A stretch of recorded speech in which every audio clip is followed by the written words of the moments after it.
এক দেশে ছিল রাক্ষস কিপ্টু নামক এক ভয়ঙ্কর রাক্ষস। তার ছিল লম্বা, ধারালো দাঁত এবং বিশাল, ভয়ের মতো চোখ। গ্রামে সে নিয়মিত খাবার চুরি করত, তাই সবাই তাকে ভয় পেত।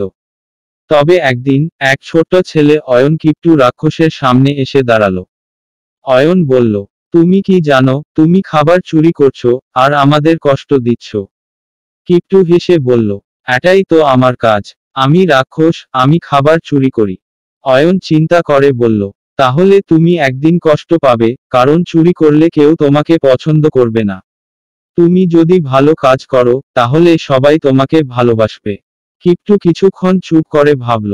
তারপর বলল, তাহলে কি আমি ভালো কাজ করতে পারি?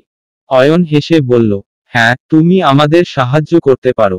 আমরা যদি বাগান করি, তুমি আমাদের সাহায্য করতে পারো, এবং আমরা একসাথে খাবার পাবে। পরের দিন কিপ্টু রাক্ষস এসে গ্রামের বাগানে কাজ শুরু করলো। সে গাছ লাগালো, ফুল ফোটাল এবং খুব ভালো কাজ করলো। গ্রামবাসীরা এখন তাকে ভয় না পেয়ে তাকে ভালোবাসতে শুরু করলো।